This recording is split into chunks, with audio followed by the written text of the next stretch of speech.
Action. Hi, I'm Gloria Muvanda, and this is Life as We Know It. Life as We Know It is an analytical show that shows you life, culture, and attitude as you know it. They say change is as good as the rest. True, some changes are good, others are detrimental to the very existence of mankind in this planet. Today, we'll be looking at the climate crisis. Now, disasters linked to extreme weather extremes and climate are nothing new. They have been there since the earth began. However, recent years has seen a great rise in the deterioration of climate and life for mankind in general. In fact, according to the UN, 90% of disasters today are linked to weather and climate extremes, costing $1 billion each year and leading 26 million people further into poverty. Join me for this episode and let's see what we find.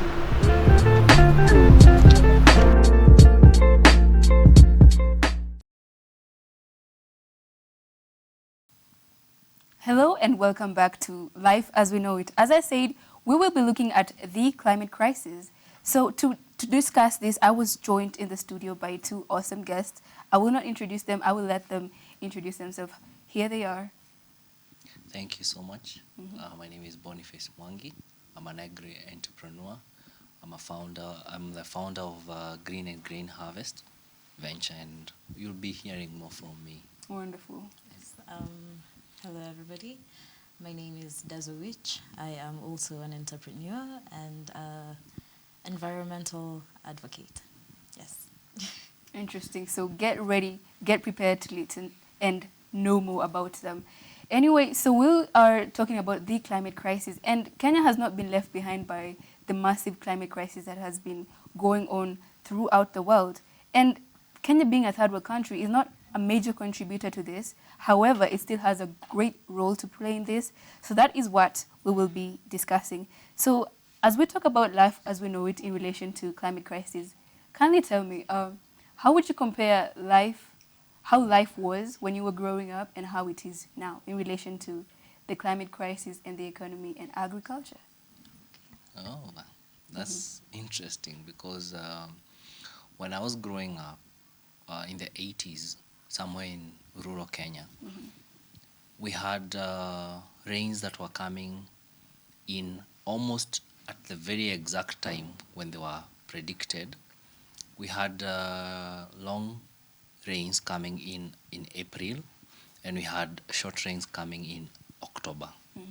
And even farmers where I grew up knew that rains are coming at a certain time, so they would prepare their farms. And it was very, very, very nice time.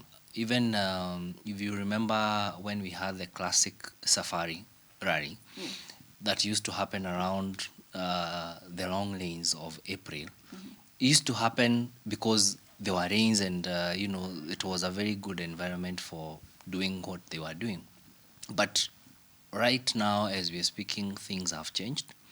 It's only this year that we have seen a very long delay of the what we call short rains. True, very They true. were supposed to come in October. They have come in almost December, and that has affected a lot of farming activities. True. Yeah. I would mostly agree with Boniface. I mean, just a decade later, growing up in the 90s and early 2000s, I'd say that, as he said, the rains were very predictable. When they were estimated is when they'd show up. And all I remember was a lot of the warm weather in early Januaries and September also being very warm. And actually Christmas not having rain. It's very, it's very strange being an adult and seeing rainy Christmas or seeing cold Christmases. It's almost like you are abroad without the snow. But yeah, it's if you're looking at this year, 2021, I'd say it was a very, very cold year, and it's very strange to see Kenya be that cold because we are on the equator. It's a very well-known country for warmth and good climate. So Absolutely. yeah, Do you think Kenyans are awake to this? Because this is an effect of climate crisis. Do you think Kenyans all over the country can actually say there is a change? maybe before we even speak about our own space here in Kenya, we need to look at the global, what is happening, because this climate change has to be, it doesn't have to be ambiguous. First of all, we need to understand from a layman's point of view, what is it that we are dealing with. We are dealing with the planet becoming warmer, True. temperatures raising, True. and they are raising because of we are producing greenhouse gases that are, affecting the ozone layer. That makes sure that our globe or our planet is colder, True. if I was to say so. So because of these greenhouse gases that are being released from, different quarters, whether it's our farms, whether it's our, animals that are producing, carbon dioxide, then it is affecting the temperatures. And so the experts of climate are saying this is even going to be to become worse. True. as time goes by, 100%. if we don't do something. So when it comes to our own situation here in Kenya, then it's a very unfortunate situation because, first of all, the level of awareness is still very low. We are trying to work with farmers who actually even don't understand what's happening around them. We're trying to work with governments who don't understand or don't even care what is happening around them. So when you have this mixture of aspects, then it becomes a very dicey place to be, because we are not seeing that what activities we are doing are affecting the generation that is going to come. We have not experienced situations like what you've seen in the States, where you see a whole acreage of forest going down into fire. Very interesting sentiments there. I'd like to hear more from Des, but when you come back after the short commercial break. People do not know how much they depend on the survival of this ecosystem. So when people say they want to come in and cultivate, or they want to come in and grow commercial plantations, I know that they are digging their own graves.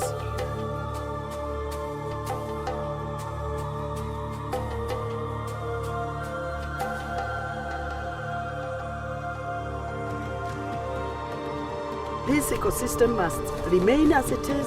It must be sustained because in its survival depends our own.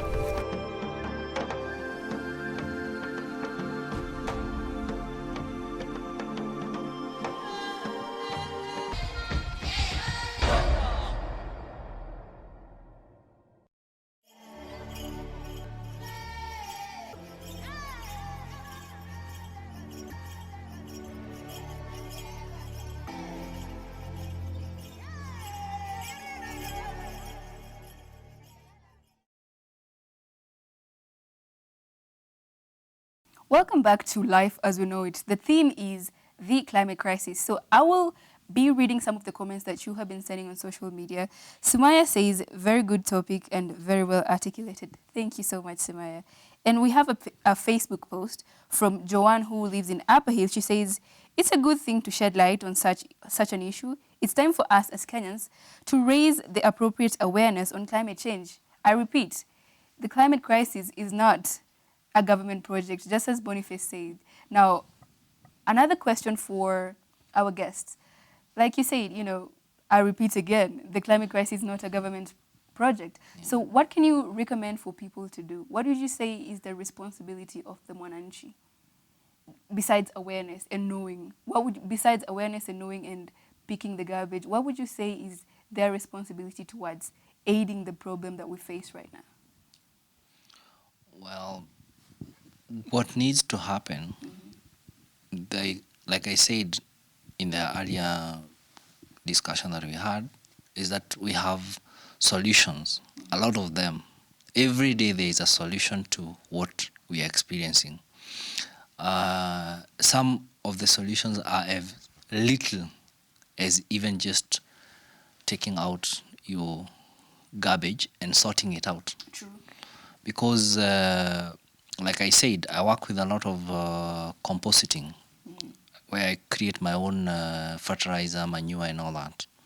But the biggest challenge is when I go to the source of my waste, it's not sorted. True. So that's something you can do. It's a responsibility that you can do at household level. When it comes to farmers doing regenerative agriculture, one of the key areas that we are doing is agroforestry, because we realize most farmers have a piece of land that is they farm, whether they're doing maize or vegetables or whatever they're farming, but the land is bare, meaning there is no trees. No tree. So if we're gonna have to mitigate climate change, we need to have that level of individual responsibility at the very least, at the household level, at the farm level, so that now that can come. It's sort of a bottom-up thing. It has to come from the wananchi themselves. They have come to the public, going up, because the moment that is taken care of, on your own responsibility, you have done your part. Then the government will do their part. The corporations will do their part. And everybody else will do their part. True. Yes. It's as simple as that. As simple as that. So Yeah. what Boniface is saying is sort your waste. Before you throw out the garbage, whichever day the garbage gets collected in your neighborhood, sort the waste. It's really simple. If you had a banana peel and you unwrapped something that is plastic, don't throw them both in the same bin. I mean, also this compost you can also use it in your household, right? What do you think? I think you should look at it from the perspective of your own house. Think of the planet or your nation as a house. In your house, you don't expect the government to come clean, for you, and even the people in your house, you expect them to take care of their own spaces. You'd expect if you have a child, take care of their own space. If it's the kitchen, that's a common area, but for the most part, there's typically the main people who take care of it, but you also shouldn't leave it messy. So when you're going outside, consider the little things, because it's the small things that make the bigger problems. So that small candy wrapper, that small plastic bottle, just carry it until you find a place to put it, preferably a recycling bin. And yeah, as Boniface said, it's a system. So if the smallest person is doing the biggest job, then the bigger people will also do the bigger jobs. So yeah, just consider it as your home, because it is your home. Yes. It's so interesting because I was having the same conversation a few days ago, and I saw this person said it's just a straw. It's just one plastic straw. But that is what 7 million people in the world have said, and that's 7 million straws ending up in the sea. So it's really, like Desma has said, it's the simple things, it's the small things. If it's one wrapper, if it's one plastic straw, that's one for every other human being in the world. And where do you think it's ending up? In the seas, destroying the planet. So we will take a few more questions from the audience at this point. My name is Tina, and I have one question that I'm going to pose to you. So we just had the Glasgow conference that was held in Europe about a month ago. Do you think that we're going to see positive impacts in the world in the few years to come? That's my question. We'll take one more question. So my name is Rogers Monza, and I'm asking, how much time do you think we have to stop climate change? Or rather, how much time is left before climate change completely gets out of hand? And what will happen if we continue doing nothing? Thank you. So we have two questions. The first one is, do you think there'll be any results from the recently held convention at Glasgow? Also, how much time do we have left as humanity? Let's start with Boniface this time. Well, I'll start with the reverse. I'll start with the question of how much time do we have, so that now we can answer the question of whether Glasgow is going to help us or not. Some experts say that we have the next 20 years. If today is 2021, we have up to 2041 to put our act together. Beyond that, we are going to have it very rough. The experts are saying, it only takes just 1 degree of the temperature going up, and everything goes haywire. The world as we know it, the planet as we know it, has been able to maintain a certain temperature. You know, the millions of years that the world has existed. But that is starting to raise. From the 1960s, there's some institutions that have been doing a lot of mapping. They work with big data. And they have been able to see how the temperature is raising over the years. Once we start experiencing the icing of the polar bears, both in the north and the south, then we'll be headed for a very disastrous time when our seas start raising, and you see cities like Mombasa just being submerged. And it's happened. It has happened in Baringo and Bogoria. I went there a couple of years back, and it was nice doing the jet skiing and all that. Flamingos. Some of the hotels that were there are no longer there. They've been submerged. What is happening? So the water levels are raising. We are also told like cities that are around the coastal line could be submerged in the few years to come. So in terms of time, we only have 20 years at the most, critically 10 years. 2032 is a red light. Then in terms of the global outfit of these declarations that have been done, I don't think it will help us until we take that individual responsibility from again, bottom up, going up. That's the only time. Because what is happening is every time there is these declarations, people think, the government will do something. Oh, the government is going to sort us. The government is busy campaigning and doing politics. There's the narrative of hustling and narrative of Okoa that are...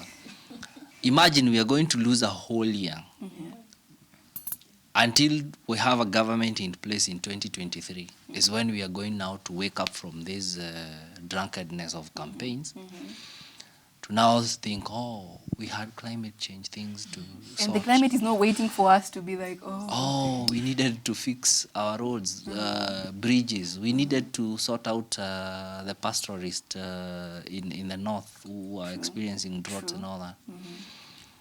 So if we keep on waiting for the government, and now this is happening in Kenya, it's happening in Somalia, Somalia, there's no even government. Ethiopia, they are fighting. So there's a crisis in Ethiopia. There is a crisis. So they first have to sort the Tigray, dispute to be able to think, Sudan. I have been to Sudan, actually. In my earlier years when I was doing media, I went to Sudan. I went to the desert, Sahara Desert. I went to Darfur. And you see these places, there are no systems in place when you talk about climate change. True. So when you have a one-size-fits-all sort of a solution that is coming from the West to some of these countries here, we are not going to have... we have to put our act together like the way Rwanda did. True. They did it at their own level. Bottom up. Bottom up, without thinking, we need support from the West. If it's cleaning the streets, they do it Yeah. from their own hearts. Yeah. If it's making sure that things are working right, they make it work right from that time. True. So let us not wait for the government. The government is not going to sort out this. Yeah. Absolutely true to what he has said. The climate crisis has made worse an already bad situation. If you can remember, at independence, Kenya had three main problems: poverty, disease, and illiteracy. Almost 6 decades later, the problems are still the same, only worse. Why? Because of the climate crisis. What do you think, Desma? Do you think Kenyans are awake to this? I think a very small percentage or a very small handful is aware of what's going on. And to the fact of either higher education or because of direct affection, like it is in their lives, so you have to be aware of it, you know. But for the majority of the Kenyan population, I'd say slim to none. Slim to none. Slim to none, yes. Absolutely. So, which brings me to my next question. Like, yes, things are happening, changes are taking place to life as we know it, but very few Kenyans are even awake to it. Do you think our government is doing much to aid this crisis that we are in, if anything at all? Do you think they're doing anything? Well, it's only fair to say that if we give the government the whole role of climate change and mitigating climate change, then we'll have failed. True. Because the government doesn't have that capacity Absolutely. to be able to do this. Climate change is a human problem. It's also a human solution. We have to think beyond even governments. We have to bring everybody on the table. Once we bring everyone on the table, then we have to make sure that when we bring these stakeholders on the table, each understands their role and what they are supposed to do. A very good example would be if the government won't work well in terms of getting solutions that can be able to work, is work with the private sector. A lot of people who are, especially myself, who is in agriculture, I need to have a stake in this climate change discussion. True. So that I can be able to tell the government, these are some of the things that we could do. I am trying to champion something called regenerative agriculture, especially in our rural areas, so that we create value chains that are more of circular economies. Absolutely. By circular economy, what I mean is you can be able to get produce from the farm, like the way I do with Green and Green Harvest, take it to the market or to the consumer. That is a farm to plate sort of a value chain, but also be able to give back to the planet that has given you that food. So one of the areas that I'm working with is compositing, to create compost, because you realize we have a lot of waste. Absolutely. A lot of waste that we don't know what to do True. with or what to do about. So this waste is going back to the soil so that we can sequester more carbon dioxide in the soil. And that's part of... So climate change is not a government project. True. To mitigate it is an everybody's responsibility. Everybody. Even in schools like where we are at right now, institutions, we could be able to work with your friends. There's something that I saw that is very interesting. Somebody is doing seed balls. Trees that are, they put trees seeds in a sort of a ball that you go throw out there, so that you're able to plant more trees. Very interesting. That is something you can do. Even yourself, everybody can do that. And it's fun also. It's fun. Throwing balls. Yeah, you go out there and throw balls with your friends, and at the end of the day, you've done something. So there are so many solutions, but they need to be approached with a very deliberate mind. Yes. Sometimes I don't think our governments are very deliberate. True. Yeah. Des, what do you think?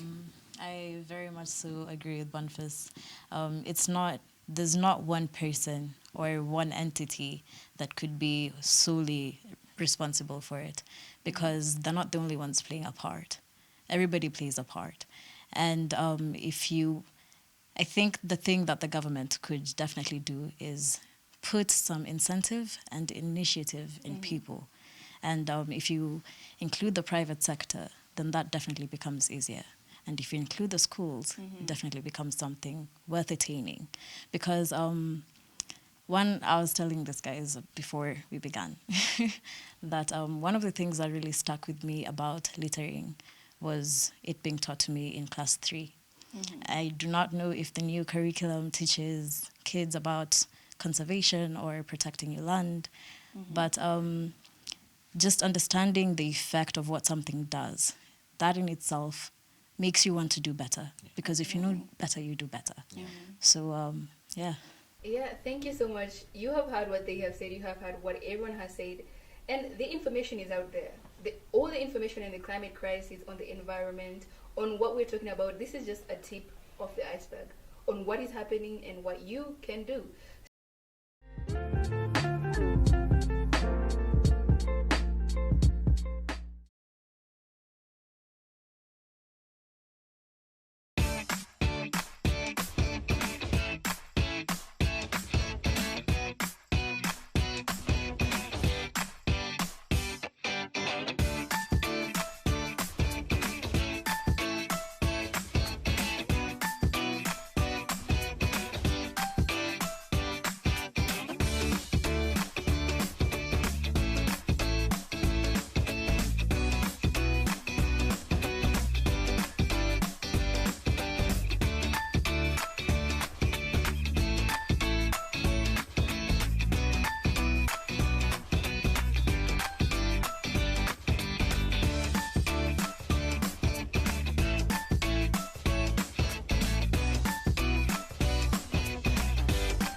Welcome back to the show. So we are still talking about the climate crisis. At this juncture, we shall get questions and comments from the audience.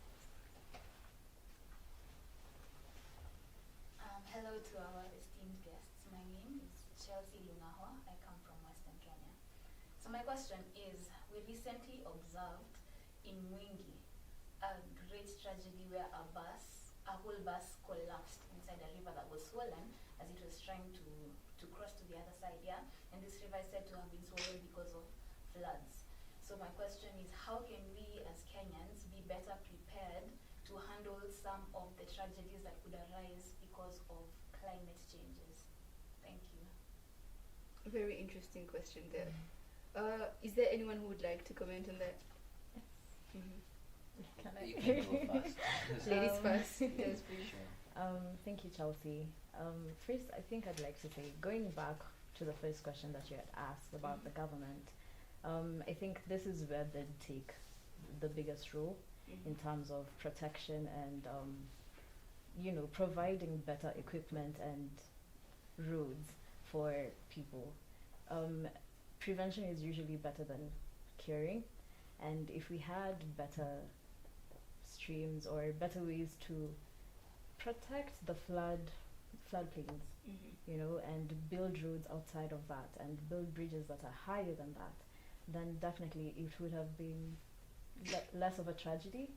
So yes, I'd say that the government should take its role here. This is now their project, yes? This is now their project. This is where we started. Boniface, what would you say? Okay, it's a question of responsibility. So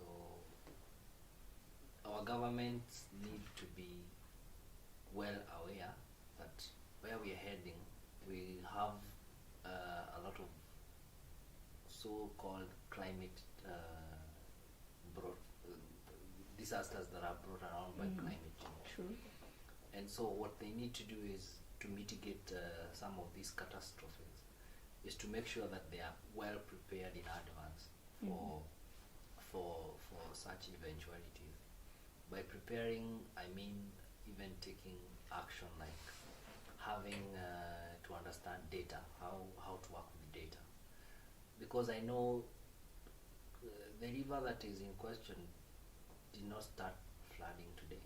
Even right 100%. even right here as we are speaking, say 100 kilometers from here, just around Isinya, we experience the same thing.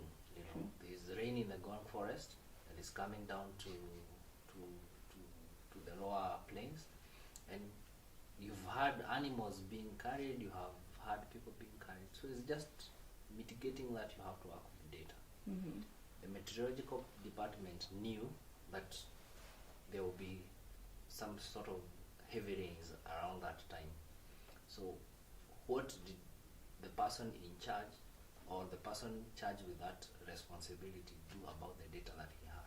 So it's a question of managing systems to be able to make sure that everything is in order.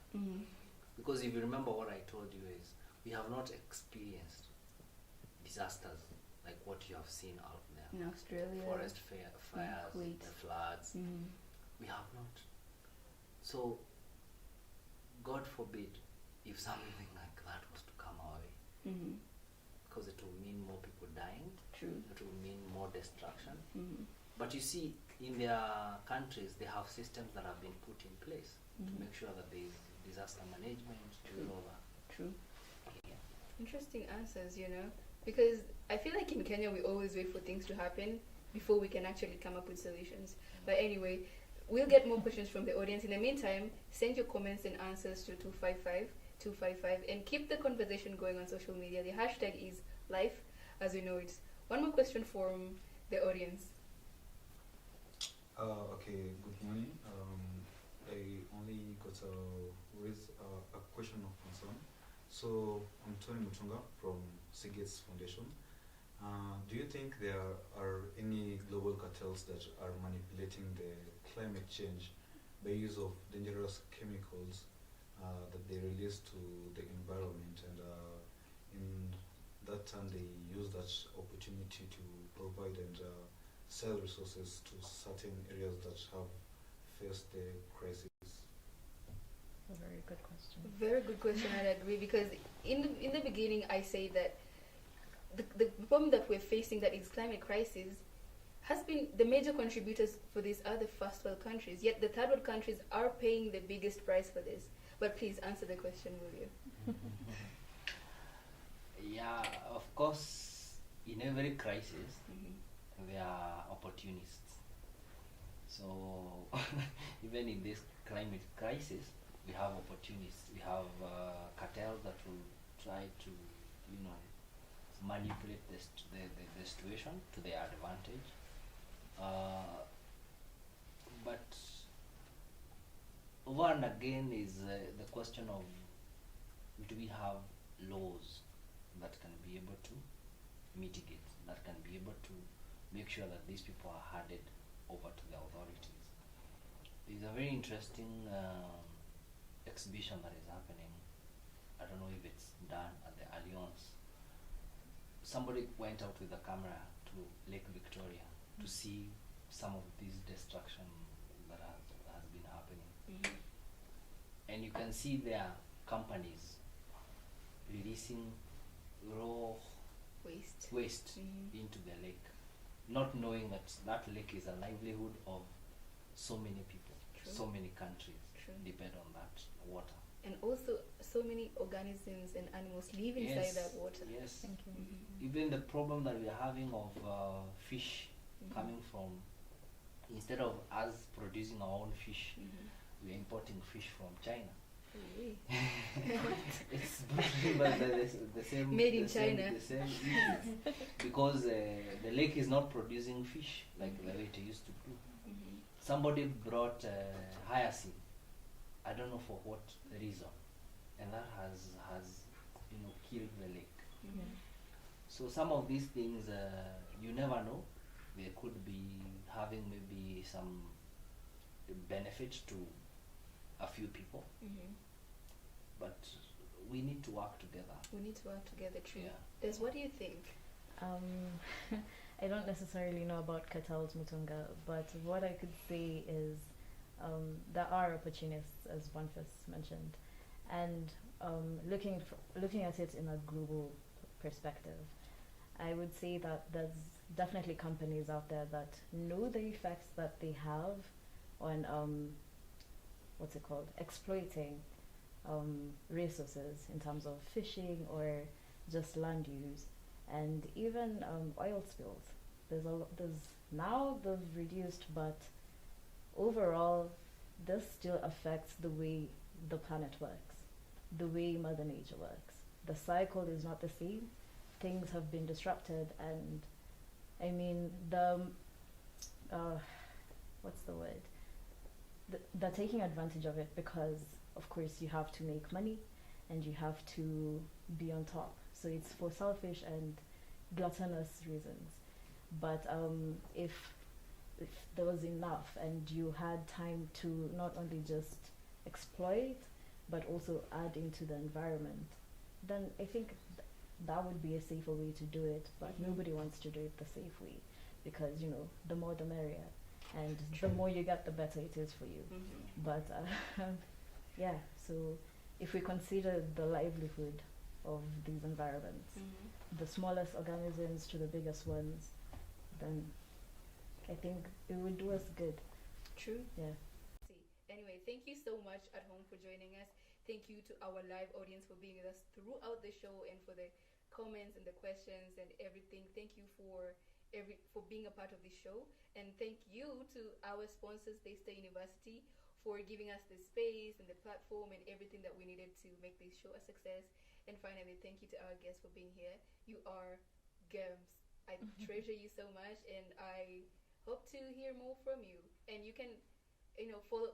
We will let you know their social media handles so that you can have a look at their work and also keep in touch with them and also learn from them. They are such brilliant minds. So up next, as we conclude the show, I told you we have an artist. Her name is Kimani, and she is a spoken word artist. You are not prepared for this, so sit back, relax, and enjoy this wonderful performance. Cool breeze mtaani ni rare, na cool breeze kwa mababi wamezoea. Mtaani upepo huku JK imebeba mapepo, na over the years imekuwa ngoli.